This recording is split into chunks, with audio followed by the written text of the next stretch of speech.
That was cool, but let's go check out the main attraction up here.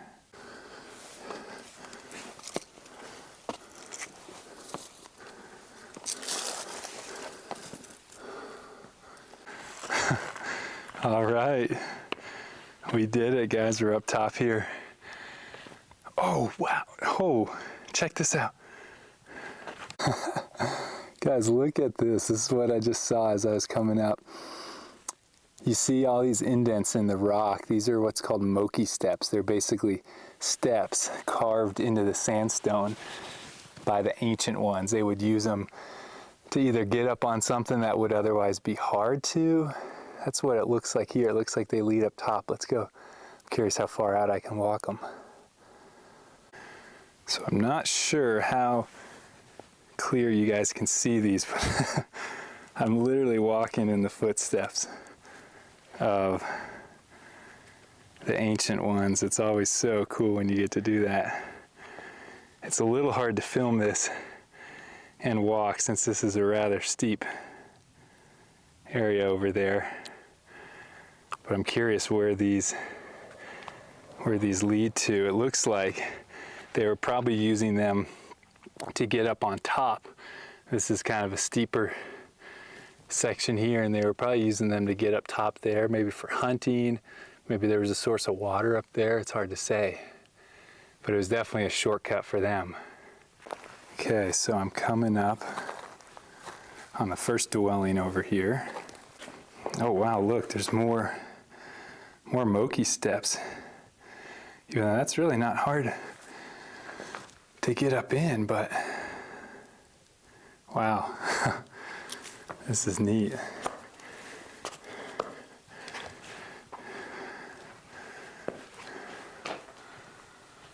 Ooh. So I mentioned earlier about the smoke from fires, you know, blackening the tops of these caves and alcoves. I mean, this is covered in soot. So you know there have been a lot of fires in this place over the years. Man, this is actually one of the blacker roofs I've ever seen. There it is looking out over the valley. Look how carefully they just pieced all of this together. You know, you've got these blocks here, the sandstone blocks, and then they filled it in with mortar kind of along. And then a lot of times this would have been fully plastered. So it would have fully been covered up. You wouldn't have actually seen these rocks. But often over time, that plaster is kind of the first thing to break down. And so we don't always see it on some of the archaeological sites that we visit these days. But look at how they built that thing right up to the cave wall there. Or the cave roof, I mean. Take a look at these wooden beams hanging up. It's in this window frame here. Those pieces of wood are, gosh, probably at least 700-800 years old. It's just crazy to think about. So one last thing I noticed here, I'm about to leave and head to the main site, but then I saw all of these basically grinding areas. So you guys see all these imprints here, these indentations. That's where they would have taken a rock, we call it like a mono, kind of a big grinding stone, and they would have used this natural sandstone in here to grind their grain, mostly probably corn. And so they would grind it there, and I would imagine they would just kind of let it trickle down here. It might be hard to tell in the video, but that's kind of like a slight slant. And so all that corn, as they ground it up, probably just would have ran downhill because of gravity. They probably had like a basket or a pot or something down here to gather that up. Here's the main site.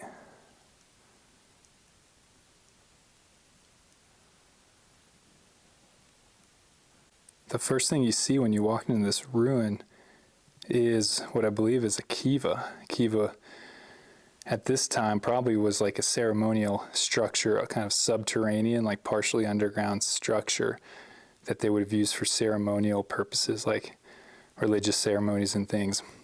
Then I'll take you guys over here. Looks like there's a second one over here. Wow. Yeah, another one. So here's a closer shot of the second kiva, and as I got up here, I realized there's a third kiva. This is insane. But you can see these columns here, just the artisanship that went into crafting these places. They would have had a fire pit somewhere down here, probably right here. I believe that might be that sort of stone you see, that square rectangular stone in the middle. Yeah, so coming over here, you can see the third kiva. Again, another rounded structure.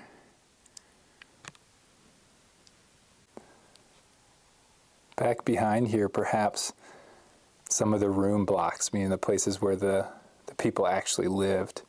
When this was actually being occupied, the roofs probably would have reached up to the ceiling or close to it, and just over time they've fallen down to what we see now. I haven't been over in this part of the ruin yet. Let's go.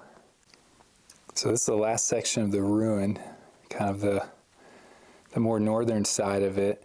You can see there's kind of a big square room here. Again, kind of like the kivas, except rather than being circular, it is a square. Look at all that work that went into building this. And up here, you know, this would have probably almost been like a 2-story building back in the day. I don't want to walk back there because I don't want to step on the ruins. You know, we want to try to treat these things as good as we can, not walk on them, not lean on them. They've been here for centuries, if not thousands of years, and hopefully they can continue like that. It's almost like decorative. You see these pieces of red stone, and some of it's more yellowish white, but this is over a doorway here. I'm not sure what that originally would have led into. It's fairly small, almost more like a window than a door. I just thought that was really cool how they've just kind of put these decorative little pieces in the mortar there. Here it is in the bigger context of it.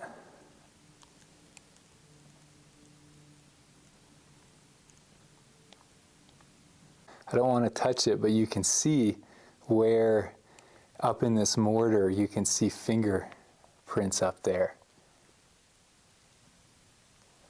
Just from when they took this mud in their hands and daubed it in between these rocks. That's just, wow.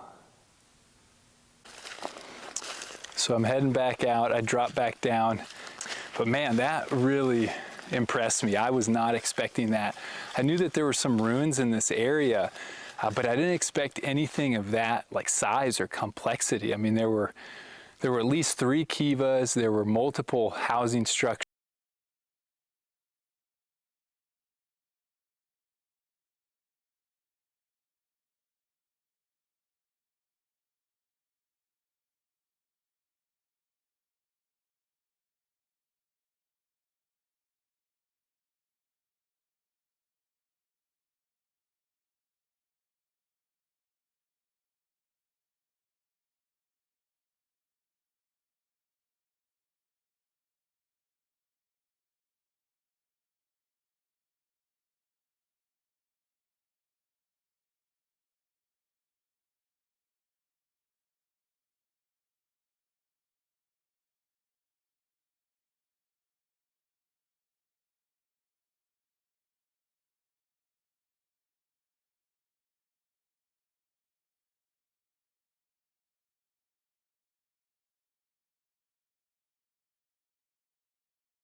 Bon, à la rédac, on est un peu complotiste, hein. On pense que Macron nous a fait un quid quitting et qu'il s'est lancé dans le one-man show en Inde.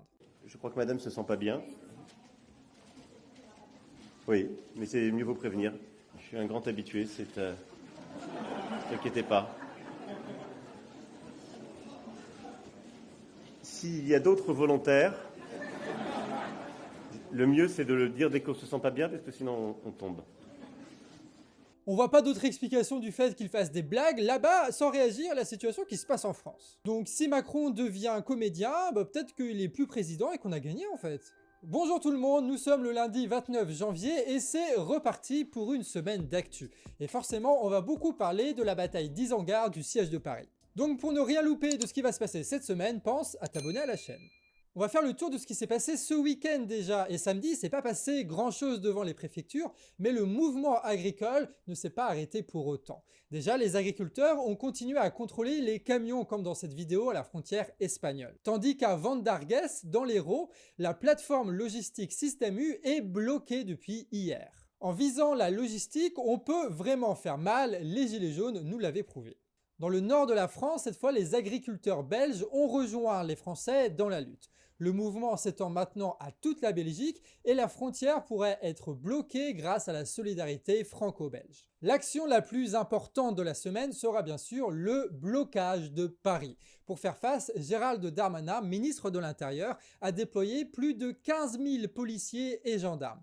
Les hélicoptères et les drones sont prêts à surveiller les dangereux tracteurs. Tandis que les blindés de la gendarmerie ont été disposés devant le plus grand marché frais d'Europe à Rungis. Selon Darmanin, la fouille des camions et des entrées dans les grandes villes amèneront automatiquement des gardes à vue. Bon, résultat, à Rungis, ce sont les policiers eux-mêmes qui contrôlent les marchandises dans les camions. La FNSEA et les jeunes agriculteurs ont indiqué ne pas vouloir aller à Rungis, mais du coup, ce sont les forces de l'ordre qui bloquent. Vous connaissez la différence entre un bon et un mauvais blocage? Et maintenant vous savez. À Rungis toujours, ils ont du souci à se faire, mais pas à cause de l'extérieur, mais bien de l'intérieur. Dans un article de Libération, on apprend que les acheteurs et les vendeurs du grand marché soutiennent le mouvement des agriculteurs. Tout le monde est bien conscient qu'une grande partie des produits échangés vient de l'agriculture, notamment française. Donc, les travailleurs pourraient se mettre en grève. D'ailleurs, les Français vont cette semaine s'adonner à la doctrine préférée de notre cher président, le « en même temps », puisque plusieurs actions sont d'ores et déjà appelées cette semaine en plus de la mobilisation des agriculteurs. Commençons par les chauffeurs de taxi qui bloquent plusieurs grandes villes comme Paris, Lyon, Marseille ou encore Bordeaux. Ils sont en grève pour une meilleure reconnaissance du transport des malades assis. Dans le même temps, un groupe lycéen parisien, le MALA, pour Mouvement d'action des lycéens autonomes, appelle à bloquer Paris de l'intérieur ce jeudi, tandis que les agriculteurs bloqueront la capitale de l'extérieur. Le même jour, les profs et les autres personnels de l'éducation nationale sont appelés à faire grève pour de meilleures conditions de travail et des revalorisations salariales. Demain, mardi donc, ce seront les énergéticiens d'EDF qui seront eux aussi appelés à faire grève pour les salaires. D'autres disent rejoindre directement les agriculteurs comme les gens du voyage ou encore des groupes ou des associations écologistes. La liste est dispo dans les sources en description comme d'habitude. Et vu que cette chronique est écrite le matin et qu'il s'est passé beaucoup de choses aujourd'hui, je vais passer la parole à mon moi du futur. Oui, en direct du futur donc, qui est déjà passé pour les abonnés, hein, le temps n'existe pas, Val, tu connais. Alors dans la journée, on a vu le convoi d'Agen traverser la France direction Rungis, avec les habitants des villages qui les applaudissent. On a vu aussi Karine Lemarchand venir soutenir les agriculteurs aux côtés de cadres de la FNSEA, croissant à la main, parlant de la souffrance des agriculteurs. On a vu une vache sur l'A51, des agris plantant des pommiers sur l'autoroute, on a vu une plateforme Auchan bloquée à Nîmes, des taxis bloqués le périph' parisien dans les deux sens, et on a vu Vinci énumérer la dizaine d'autoroutes bloquées autour de Paris et les cartes Google Maps indiquant quelques petits ralentissements autour de la capitale. Donc oui, la promesse est tenue, le blocage a bien lieu. On a vu aussi une conférence de presse lunaire du gouvernement répétant juste les mêmes annonces faites par Attal il y a 2 jours. On a quand même pu avoir une annonce sur le changement de calcul sur la retraite des agriculteurs. Pas de bol, la loi a déjà été votée l'année dernière. Le ministre de l'Agriculture a lui annoncé qu'il fera des annonces demain. Macron lui va parler jeudi, pendant que tu as Attal qui est en train de causer en ce moment avec les jeunes agriculteurs en attendant les prochaines annonces. Bref, c'est un petit peu le bazar et il n'y a toujours pas de résolution du conflit pour le moment. Allez, on passe rapidement à quelques actus un peu plus généralistes. On commence par une bonne nouvelle, la France est championne d'Europe de handball après avoir vaincu le Danemark 33-31. Une belle récompense pour cette équipe qui n'a rien lâché depuis le début du championnat, si vous avez un peu suivi les demi-finales et compagnie. On l'a appris ce week-end, le bénéfice de LVMH en 2023 a été de 15,2 milliards d'euros. La grande maison de luxe détenue à 48% par Bernard Arnault vient de battre un nouveau record de profit avec 8% de plus que l'an dernier. Les dividendes de la famille Arnault dépasseront pour sûr les 3 milliards d'euros cette année. Pendant ce temps, des personnes meurent faute de soins et surtout de moyens pour l'hôpital public. C'est le cas de Lucas qui avait 25 ans et qui est mort dans le couloir des urgences à Hyères. Il était en train de faire une infection à méningocoque et n'a jamais pu être pris en charge à temps parce que le service était saturé. Et évidemment, on va vous faire la Oudéa Castéra du jour. La ministre de l'Éducation nationale, des Sports, des JO et de la démission a fait de l'ingérence dans son ancien ministère. Lors de l'enquête administrative indépendante de la Fédération française de football, elle a échangé à plusieurs reprises avec des enquêteurs de l'Inspection générale de l'éducation, des sports et de la recherche. L'enquête portait sur des soupçons d'agression sexuelle et morale au sein de la fédération, notamment de son président Noël Le Graët, qui est Guingamp, il habite pas loin d'ici. Incroyable, hein? Ces échanges pourraient faire capoter les poursuites entreprises contre Le Graët. D'ailleurs, cette révélation vient du journal Le Monde. Des révélations importantes alors que la chef du service politique du quotidien vient de démissionner après qu'Arrêt sur Image avait révélé que c'était la campagne d'un des membres du cabinet de Gabriel Attal. C'est pour ça que savoir qui nous informe et comment ils le font, c'est très important. C'est d'ailleurs pour ça qu'on va laisser la place à la chronique média d'Aymeric aujourd'hui. Et dans cette chronique, on va parler aussi du mouvement des agriculteurs et le retournement médiatique qu'il y a en ce moment. Début de semaine dernière, les médias parlaient du mouvement avec beaucoup d'empathie. Chez France